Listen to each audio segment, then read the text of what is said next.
African Union, a failure or success?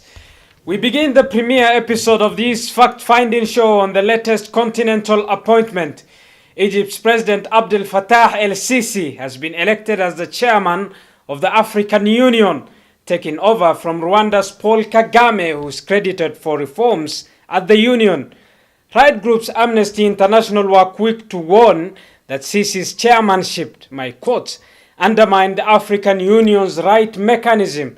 For those at this juncture probably who are wondering what the AU is, the African Union is a continental union consisting of the 55 sovereign states of the continent of Africa. Founded in 2001 in Addis Ababa, Ethiopia, the bloc was launched in 2002 in South Africa. Needless to say that its Chinese-built ultra-modern headquarters, funded to the tune of $200 million, is located in Ethiopia's capital of Addis Ababa. And just to add as footnotes, the AU is still reliant on donor funding. And talking of China, the AU and its structure, French daily Le Monde alleged last year that Beijing spied on the African Union through the computer systems it helped install. Le Monde reported that data was transferred from the AU systems in Ethiopia to its servers in Shanghai. China's foreign ministry responded by terming the allegations as groundless accusations. The African Union called the report, quote, baseless.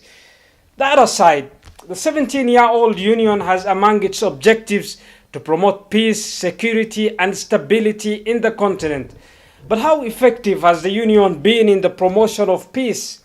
For instance, Africa experiences more than half of the worldwide conflict incidents, from Boko Haram in Nigeria, Al-Shabaab in Somalia, rebel-laden Niger Delta, to the civil war in the continent's lastborn of South Sudan.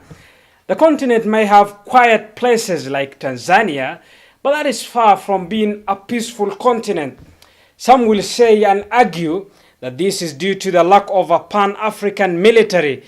But has the ongoing mission in different countries warranted success? Not really. Lastly, let's look at the AU's affinity to the so-called strongmen. In 1986, Uganda's Yoweri Museveni called the then Organization of African Union, quote, a trade union of dictators.